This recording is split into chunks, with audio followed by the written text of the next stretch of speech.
Bonjour à tous, aujourd'hui nouvelle vidéo. Je profite du fait que je dois changer mes pneus sur ma Speedway 4 pour vous faire un tuto remplacement de pneus pour toutes les trottinettes à roue 10 pouces. Voilà, ça se réserve pas que au modèle Speedway 4, c'est valable pour tous les modèles Speedway, Dualtron, Kugoo, Kugoo M4, Mobigum et j'en passe. Toutes les trottinettes qui ont des roues comme ceci, 10 pouces. Souvent d'ailleurs c'est des pneus qui ressemblent à peu près à ça ou alors des pneus cross, mais le principe est exactement le même. Ça varie des trottinettes à pneus 8 pouces. Je vous expliquerai pourquoi. Voilà, c'est une technique qui d'ailleurs est plus simple, nettement plus simple sur les pneus 10 pouces. Donc je vais vous montrer tout ça afin que vous puissiez le réaliser par vous-même si vous le souhaitez sur votre trottinette. Pour info, ceux qui découvrent la chaîne via cette vidéo, bienvenue. C'est une chaîne basée sur la réparation, les tutos de tout type, sur tout type de problèmes que vous pourriez rencontrer sur vos trottinettes, vélos, draisiennes, etc. L'objectif c'est l'entraide, vous aider à réaliser certaines choses par vous-même et tout simplement sinon vous apprendre comment fonctionnent les éléments et comprendre d'où peuvent venir les pannes. Voilà, donc n'hésitez pas à faire un tour sur la chaîne après cette vidéo et n'hésitez pas bien sûr à vous abonner, c'est très important pour pouvoir soutenir la chaîne. Ceci étant dit, c'est parti pour le sujet de notre vidéo. Donc on va devoir remplacer le pneu avant de ma trottinette, mais également le pneu arrière. Voilà, donc c'est deux procédés un peu différents puisqu'à l'arrière j'ai un moteur et à l'avant je n'en ai pas. Et vous verrez que ça fait une différence puisqu'on va devoir gérer un câble moteur à l'arrière, alors qu'à l'avant on a une roue libre. On va commencer par l'avant qui est relativement plus simple. Première chose à faire pour l'avant, c'est sortir la roue. Voilà, donc pour ça vous avez un axe et un boulon. Donc d'un côté un boulon, de l'autre côté on va avoir ici une vis. Donc avec les bonnes clés, clé Allen d'un côté et clé plate de l'autre, on vient donc dévisser cet axe. Comme vous pouvez voir, pour moi c'est une clé plate de 17 avec une clé Allen de 6. Voilà, je pense que c'est des tailles assez standards, donc ça devrait être identique pour vous dans la majorité des cas. Une fois que c'est dévissé, il n'y a plus qu'à repousser l'axe et à le sortir en le tirant de l'autre côté pour pouvoir donc faire tomber la roue. Ça y est, ma roue est sortie. Viennent avec donc des rondelles et des cales à garder précieusement pour pouvoir remonter ça de la même manière. Ensuite, une fois que vous avez la roue entre les mains, alors le mieux, si vous voulez conserver votre disque, voilà, si vous voulez simplement changer le pneu, pour être sûr de ne pas l'abîmer, c'est de sortir votre disque en venant dévisser les 6 vis qui se trouvent là. Moi de toute façon, après je vais faire un remplacement de disque d'ailleurs. Voilà, donc attention à votre disque, et si, pour être sûr de ne pas forcer dessus, puisqu'on va venir positionner la roue dans ce sens là, vous pouvez le sortir, le dévisser. Maintenant, ce qu'on va faire, c'est séparer les deux demi-jantes qui maintiennent le pneu. Alors avant ça, on va venir dégonfler la roue. Donc je sors le bouchon de valve et avec un petit tournevis ou ce que vous avez. Moi je vais prendre une petite clé par exemple. Voilà. Je vais venir dégonfler ma roue. Ça permet de faire en sorte que le pneu n'exerce pas de pression sur la jante. Voilà, ma roue est totalement dégonflée. Et alors, c'est là que vous voyez, moi j'ai 3 vis qui maintiennent les deux demi-jantes en fait. Puisqu'en fait, les demi-jantes ne sont pas en un seul bloc. On a 2 blocs qui sont vissés l'un sur l'autre. Et donc je vais venir dévisser ces 3 vis. Donc probablement vous avez la même chose sur vos modèles de trottinettes. Ça peut être 3, ça peut être plus de vis. La majorité des cas, voilà, vous avez la possibilité de sortir les deux demi-jantes. Si jamais ce n'est pas le cas et que vous n'avez pas de vis pour séparer les demi-jantes et que votre jungle finalement c'est un seul bloc, dans ce cas il faut, pour le pneu avant, il faut faire de la façon de changement de pneu des pneus 8,5 pouces ou 8 pouces, c'est-à-dire avec un enlève-pneu, voilà, comme sur un vélo finalement. On vient extraire le pneu avec un démonte-pneu en faisant levier, on enlève, etc. Voilà, donc j'ai fait une vidéo, j'ai fait des vidéos d'ailleurs là-dessus, où j'ai fait des réparations des changements de pneus sur des trottinettes à roues 8 et 8,5 pouces. Donc si jamais, voilà, ce n'est pas votre cas et que vous n'avez pas la possibilité d'extraire de désassembler les deux demi-jantes, eh bien allez voir les vidéos en question et vous aurez la façon de procéder. Donc je vais venir maintenant dévisser, alors pas avec celle-ci, avec la bonne clé Allen, les 3 vis qui sont là et on se retrouve juste après. Vous voyez, donc mes 3 vis sont extraites. Bon voilà, si c'est trop difficile, notamment c'est la première fois que vous le faites, moi j'ai utilisé voilà, une clé à cliquer pour avoir plus de force, plus de couple. Et voilà, et ça se fait très bien. Et ensuite, c'est tout simple, la demi-jante s'enlève facilement. Donc je vais poser ça sur le côté. Donc moi pour le coup, ma chambre à air n'était pas crevée, mon pneu elle est très bien, hormis le fait qu'il était usé. Donc pour les pneus que j'avais achetés, c'était livré avec une chambre à air, donc je vais pas utiliser la nouvelle chambre à air. Ça me servira de chambre à air de rechange et je mettrai directement donc cette chambre à air de nouveau dans l'ancien pneu, enfin dans le nouveau pneu plutôt. Alors maintenant ce qu'on va faire, alors bien sûr garder toutes les petites pièces qui vont avec, comme le manchon qui est là. Et bien il faut venir donc décoller le pneu de l'autre demi-jante parce que parfois ça peut venir s'encoller. Voilà, il faut venir forcer un petit peu, comme je fais avec une seule main, c'est pas évident. Donc voilà, c'est tout simple, le pneu est là. Je vais donc extraire la chambre à air de ce pneu, je vais le mettre dans ce pneu-ci et puis je vais pouvoir donc repositionner le nouveau pneu. Donc ma chambre à air est extraite, je vais pouvoir la mettre dans le nouveau pneu. Alors faites attention parce que forcément ma valve elle doit être dans un sens et donc il faut bien savoir, alors pas sur ce pneu là mais en fonction des pneus, il y a des pneus en fait qui ont un sens de rotation, souvent c'est marqué par une flèche. Voilà, sur mon pneu c'est pas le cas puisqu'il est totalement symétrique, souvent c'est dû voilà, aux formes qui sont sur les pneus. Donc moi mon pneu je peux l'utiliser dans un sens comme dans l'autre, mais parfois voilà, le pneu a un sens, dans ce cas là il faut venir tout remettre dans le bon sens et faire attention du coup au sens du pneu. Voilà, donc ceci étant dit, maintenant moi je vais rentrer ma chambre à air à l'intérieur et on se retrouve juste après. Ça y est, ma chambre à air est dans le pneu. Donc maintenant on va pouvoir repositionner notre pneu sur la demi-jante. Alors, petite info, moi c'est pas mon cas, regardez, comme c'est mon ancienne chambre à air, elle est déjà en bonne forme, vous voyez. Elle est dégonflée mais elle est bien arrondie. Quand c'est une chambre à air neuve, vous voyez, c'est tout plié comme ça. Et donc lorsque vous allez rentrer votre chambre à air neuve dans le pneu, ça va être tout plié aussi. Et dans ce cas-là, le risque, c'est lors du remontage de venir pincer la chambre entre les deux demi-jantes et de, en fait, de crever la nouvelle chambre à air. Donc c'est bête. En fait, la technique, ça va être de gonfler légèrement la nouvelle chambre à air pour qu'elle vienne avoir en fait cette forme-là. Voilà, la forme de boudin, quoi. Sans pli. Juste suffisamment gonflée pour qu'elle se tienne. Il ne faut pas qu'elle soit trop gonflée parce que sinon ça va nous empêcher de bien remonter. Mais voilà, juste ce qu'il faut pour qu'elle se tienne et qu'en fait la membrane de la chambre soit tendue. Et comme ça, vous éviterez de pincer la nouvelle chambre à air. Ceci étant dit, maintenant, je vais venir donc repositionner le pneu sur la chambre à air. Voilà, comme ceci. Et puis, la jante par-dessus en alignant si besoin. Voilà, il y a le petit encoche pour la valve. Et ensuite, vous allez voilà, repositionner de la bonne façon vos demi-jantes. Et après, c'est tout simple, ça va être le fait de revisser les vis qui va permettre de caler et finalement de finir le travail. Ça y est, voilà, comme vous pouvez voir, j'ai bien positionné la valve au niveau des encoches sur les demi-jantes. Et regardez, il n'y a plus qu'à venir serrer finalement. Donc on vérifie qu'en faisant ça, la chambre à air ne se pince pas à l'intérieur. Mais c'est bon, comme vous pouvez voir. Donc là j'ai prépositionné nos 3 vis. Et bien on va venir appuyer et en même temps serrer les vis.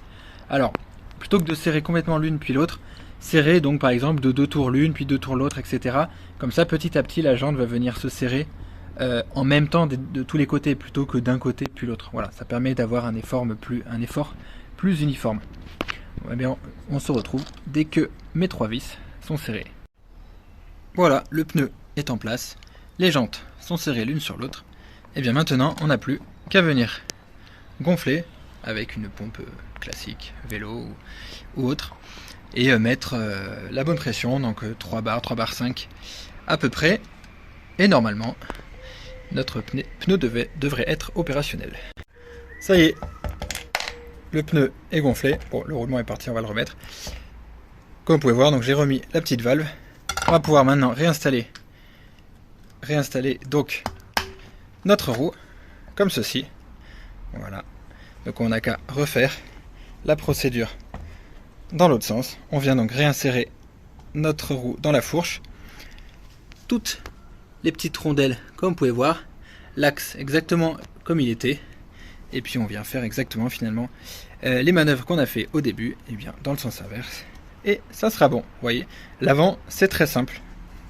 L'arrière, c'est un tout petit peu plus dur, mais bon, c'est pas très compliqué non plus.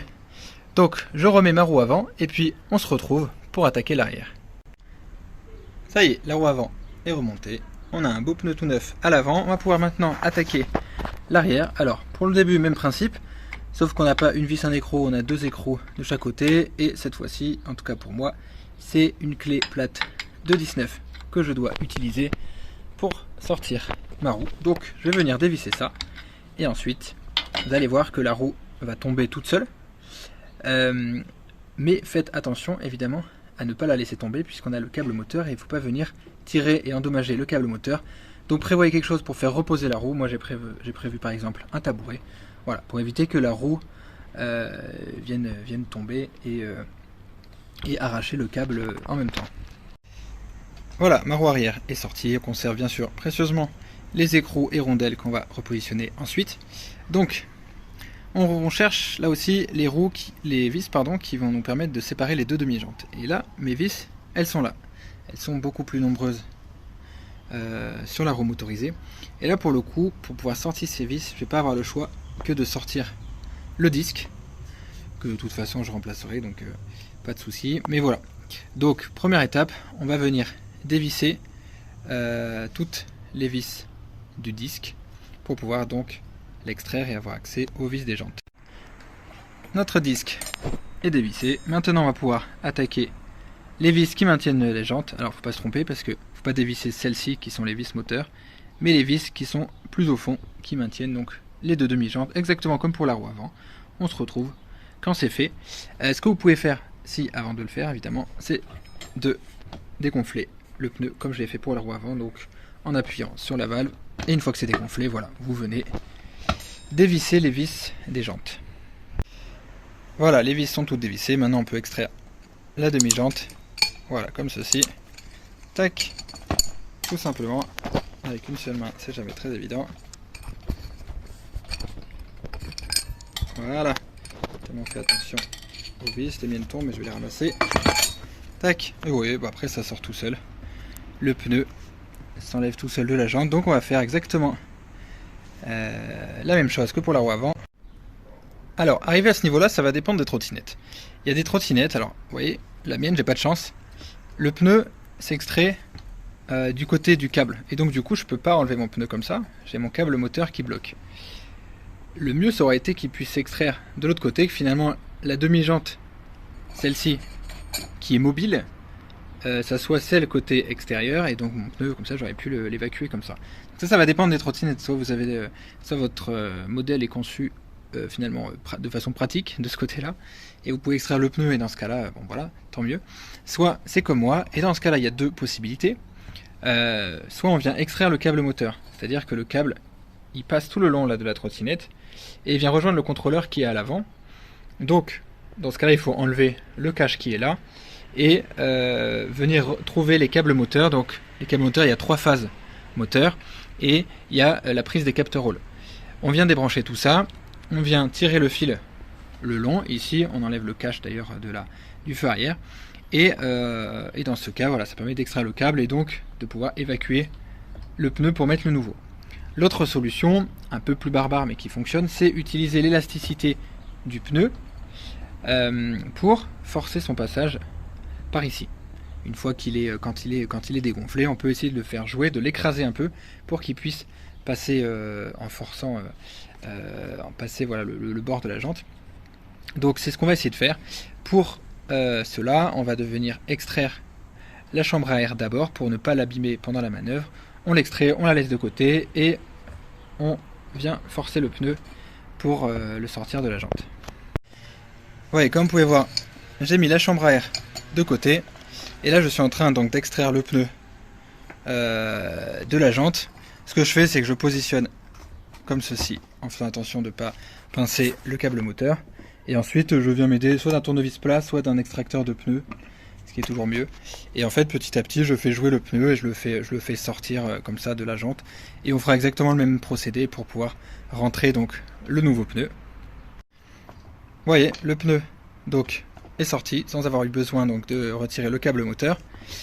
Donc voilà, il faut forcer un peu, mais ça se fait bien. Ça m'a pris 1 minute chrono pour retirer le pneu. Donc on va faire exactement le procédé inverse avec notre nouveau pneu qui est là. Donc faites attention encore une fois, si jamais vous avez un sens sur le pneu, ce qui n'est pas mon cas, vérifiez si vous avez une flèche pour savoir si vous le mettez dans ce sens là ou dans ce sens là. Donc je vais retirer pour ma part la chambre à air neuve de ce pneu, puisque je viendrai utiliser cette chambre à air là qui attend pendu sur le câble.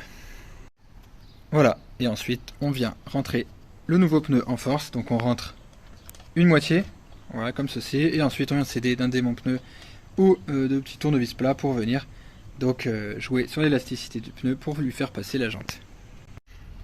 Ça y est, notre nouveau pneu est passé. Pareil, ça m'a pris je pense 30 secondes. Ensuite on vient repositionner notre chambre à air, voilà, qui est dégonflée, mais juste un tout petit peu gonflée pour qu'elle soit tendue, très important, comme je vous disais pour l'avant. Si vous mettez une nouvelle chambre à air, gonflez-la très légèrement juste pour qu'elle soit voilà, tendue et qu'il n'y ait pas de pli sur la chambre à air, risquant un pincement lorsqu'on remontera la jante. Donc je viens repositionner la chambre à air en venant remettre la valve du coup dans le trou en premier, et ensuite on vient repositionner notre chambre à air dans le pneu. Voilà, la valve est en place, notre pneu aussi, et maintenant tout ce qu'il nous reste à faire, c'est repositionner notre demi-jante. Donc voilà, et ensuite donc on vient donc la positionner comme il faut, en faisant attention de ne pas pincer la chambre à air. Et après, ça va être le fait de revisser les vis de la demi-jante petit à petit, qui vont permettre de tout remettre en place. Maintenant, on vient resserrer les vis qui maintiennent donc les deux jantes, qui vont permettre de resserrer les deux jantes et de tenir le pneu en même temps. Voilà, donc petit à petit, plutôt que de visser une vis entièrement puis une autre, etc. Faites, je sais pas, 2, 3, 4, 5 tours sur l'une, puis l'autre, etc. Et vous avancez petit à petit sur chacune des vis pour que la jante se positionne de manière uniforme. Voilà, on se retrouve dès que ceci est fait. Ça y est, tout est serré. Maintenant, il ne nous reste plus qu'à venir gonfler le pneu, donc comme l'avant à 3 barres 5. Voilà, avec la valve et une pompe à vélo classique. Et puis, ça sera bon, on n'aura plus qu'à venir remonter la roue après. Ça y est, notre pneu est bien gonflé, c'est parfait. Oui, bien sûr, avant de remonter la roue, on va venir repositionner et revisser notre disque de frein. Voilà, donc toutes les vis, rien de très compliqué. Ça y est, notre disque est en place et serré. Maintenant, on vient repositionner notre roue exactement comme elle était lorsqu'on l'a démontée. Faites attention, voilà, à bien positionner votre rondelle à ergot comme ceci. L'ergot qui doit venir se mettre dans la petite fente, ça veut bien faire le focus, qui est juste là, voilà, juste au-dessus de la fourche, voilà, qui permet de maintenir la roue et éviter qu'elle tombe si jamais l'écrou est un petit peu desserré. Voilà, donc on vient bien positionner l'ergot dans la fente, et puis après sinon voilà, comme de façon classique, comme ça l'était avant démontage, on se retrouve lorsque notre roue est en place.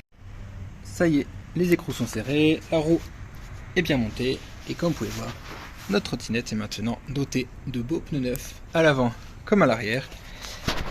Donc c'est parti pour des milliers de kilomètres. Ouais, comme vous pouvez voir, c'est pas si compliqué.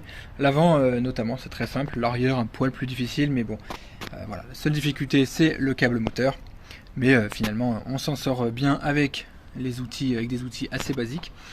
Et puis, n'hésitez pas à faire un tour sur ma chaîne pour tout plein d'autres sujets intéressants et puis qui vous permettront, je l'espère, d'apprendre des choses. Voilà, donc la vidéo touche à sa fin. Et bien, je vous dis à très bientôt dans une nouvelle vidéo.